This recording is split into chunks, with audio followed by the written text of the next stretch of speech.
ప్రభువైన యేసుక్రీస్తు వారి నామంలో అందరికి కూడా శుభాలు తెలియజేస్తున్నాను. గతించిన కాలంలో దేవుడు మనల్ని కాపాడి ఈరోజు ఎవరికి లేనటువంటి భాగ్యం మనకు అనుగ్రహించారు దేవుడు. అందుని బట్టి దేవుని స్తుతిద్దాం, ఆయన్ని ఆరాధించుదాం. ఈరోజు లేఖన భాగం మనం చూసినట్లయితే కీర్తనల గ్రంథము 22వ అధ్యాయము 5వ వచనంలో ఈ విధంగా రాయబడింది. వారు నీకు మొరపెట్టి విడుదల నొందిరి, నీ యందు నమ్మిక ఉంచి సిగ్గుపడకపోయిరి అని. ప్రియమైన సహోదరులారా, ఈ లేఖనాలు మనం చూసినప్పుడు అంత ఈజీగా అయితే వాక్యం రాయబడింది, కానీ ఇట్స్ నాట్ ఈజీ థింగ్. మన ఈ లోక సంబంధమైన జీవితంలో దీన్ని అప్లై చేసుకోవడానికి ట్రై చేస్తే ఇది అంత సులువుగా జరిగే పని అయితే కాదు.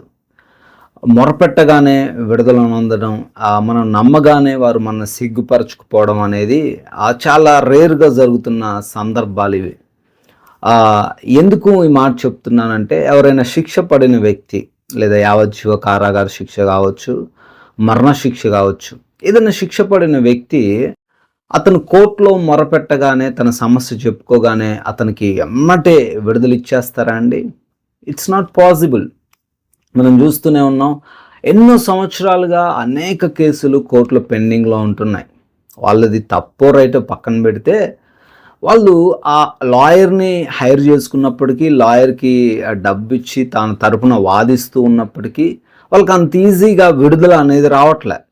అదేవిధంగా ఈ లోకంలో మనం సమస్య గురించి, మన ఇబ్బందుల గురించి ఎవరినైనా హెల్ప్ అడిగినప్పుడు వాళ్ళంత ఈజీగా మనకి హెల్ప్ చేయరు. కానీ ఇక్కడ వాక్యం సెలవిస్తుంది, మొదటగా వారు మొర్రపెట్టి ఏం చేశారట? విడుదల పొందుకున్నాడట. హల్లెలూయా. ఎవరండి వారంటే, ఇశ్రాయేలీలు దాదాపుకు ఐగుప్తు అనే ప్రాంతంలో, ఆ దేశంలో 430 సంవత్సరాలు బానిసలుగా ఉంటున్నారు. వాళ్ళు ఎంతోమందిని బహుశా హెల్ప్ అడుగుండొచ్చు, ఈ బానిసత్వం నుంచి విడిపించండి అండి, మేము ఇక్కడ బ్రతకలేకపోతున్నాం, మాకు ఈ సమస్య నుంచి విడుదల కావాలి అని లాట్ ఆఫ్ పీపుల్, ఎంతోమందిని వాళ్ళు అడుగుండొచ్చు, కానీ వాళ్ళకి విడుదల రాలే. బట్ ఎప్పుడైతే వారు ఒక కరెక్ట్ వ్యక్తిని అడిగారో అప్పుడు వారికి విడుదల వచ్చింది. ఎవరండి అంటే, దేవునికి మొరపెట్టారు. అప్పుడు వారికి ఏమొచ్చిందట? విడుదల వచ్చింది. మనం కూడా రైట్ పర్సన్కి అప్పీల్ చేసినప్పుడు, రైట్ పర్సన్ని మనం కాంటాక్ట్ అయినప్పుడు sometimes you will get help. For example, మీరు ఒక ఈతరాని పొజిషన్లో ఒక బావిలో పడ్డారు, లేదా ఒక సెలయేరులో ఎక్కడో పడిపోయారు. ఎక్కడో అమెరికాలో ఉన్న వ్యక్తికి ఫోన్ చేసి, అయ్యా నన్ను విడిపించండి, నాకు రక్షించండి అని ఫోన్ చేస్తే వాళ్ళు వచ్చి మనం రక్షించలేరు కదా. సో అక్కడ ఉన్న వ్యక్తులు, అక్కడ ఎవరైతే ఉంటారో వాళ్ళని పిలవాలి, అరవాలి, నేను చనిపోతున్నాను, ప్లీజ్ హెల్ప్ మీ అని అరిసినప్పుడే వాళ్ళు వచ్చి మనకు హెల్ప్ చేస్తారు. కానీ మా ఓడు అమెరికాలో ఉన్నాడండి, మా ఓడు ఆస్ట్రేలియాలో ఉన్నాడండి, మా వాళ్ళు పలానా ప్రాంతంలో ఉన్నారు, వాళ్ళు కాల్ చేస్తే వాళ్ళు విడిపిస్తారు అంటే అది హాస్యాస్పదమే అవుతుంది. ఈరోజు లేఖనాలు అవే సెలవిస్తున్నాయి. మనం మొరపెట్టగానే వినే వ్యక్తి ఎవరండి ఈ లోకంలో అంటే, అది కేవలం యేసుక్రీస్తు వారే. యేసుక్రీస్తు వారికి నీవు మొర్రపెట్టినట్టయితే ఖచ్చితంగా నువ్వు విడుదల పొందుకుంటావు. ఆ రోజున ఇశ్రాయేలీలు కూడా మొర్రపెట్టారు. మొర్రపెట్టగానే దేవుడు మోషేని ఏర్పరిచి వారికి విడుదలనిచ్చాడు. హల్లెలూయా. ఈరోజు నీకు విడుదల కోసం ఎంతోమంది చుట్టూ తిరుగుంటావు. నీ అనారోగ్య సమస్య కోసం, నీ అప్పుల సమస్య కోసం, నీ కుటుంబ సమస్యల కోసం ఎంతోమందిని అడుగుంటావు, కానీ ఎవరు కూడా నీ హెల్ప్ చేయలేదేమో. Come to Jesus. యేసుక్రీస్తు వారి దగ్గరికి రా, ఆయన దగ్గర మొరబెట్టు. ఆయన సర్వశక్తిమంతుడు, ఈ లోకమును నోటి మాట చేత సృజించిన దేవుడు.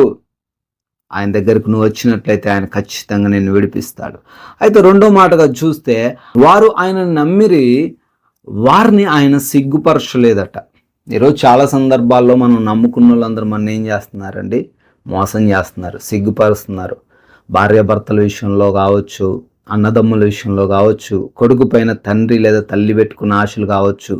మనం ఏదో అని వారిని చూస్తూ ఉంటే, వారు ఏదో మన కోసం చేస్తారు అనుకుంటుంటే, మన జీవితాలు వాళ్ళు బాగు చేస్తారు అనుకుంటే, మనకి గర్వకారణంగా వాళ్ళు ఉంటారు అనుకుంటే, వాళ్ళు ఇష్టం వచ్చిన నిర్ణయాలు తీసుకొని అవమానపరుస్తున్నారు. భార్య భర్తకు ఫెయిత్ఫుల్గా లేకపోవడం, తల్లిదండ్రులు కుమారులు బిడ్డలకు ఫెయిత్ఫుల్గా లేకపోవడం, ఇవన్నీ కూడా సిగ్గుపరిచే అంశాలే. కానీ దేవుని పైన నమ్మకం పెట్టుకుంటే ఆయన ఏ రోజు కూడా సిగ్గుపరచలేదట. హల్లెలూయా. ఈరోజు నీ నమ్మకం ఎవరిపైన ఉండాలో తెలుసా? యేసుక్రీస్తు వారిపైన ఉండాలి. ఆయన పైన నీ నమ్మకం ఉంటే ఏ రోజు కూడా నేను సిగ్గుపరచనీయుడు.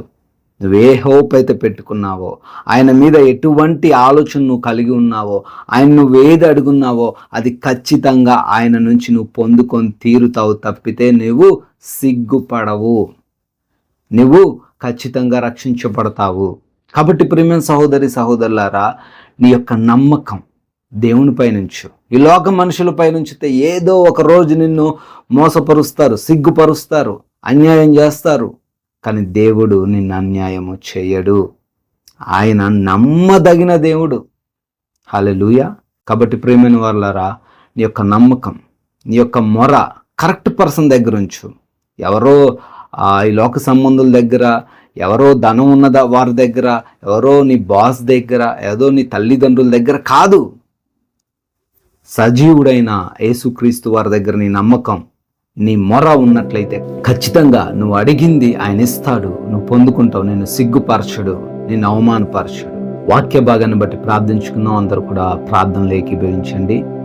అత్యున్నతమైన సింహాసనంపై ఆసీనుడు అయిన దేవుడవు, సర్వోన్నతుడు, ఈరోజు చాలా తండ్రి అద్భుతమైన రీతిలో మాతో మాట్లాడారు. ప్రభువా, మీకు మొరపెట్టగా విడుదల వస్తుందని, మిమ్మల్ని నమ్ముకున్న వారిని ఏ రోజు కూడా సిగ్గుపరచు అని చాలా సుస్పష్టంగా మాట్లాడినందుకు స్తోత్రాలు ప్రభువా.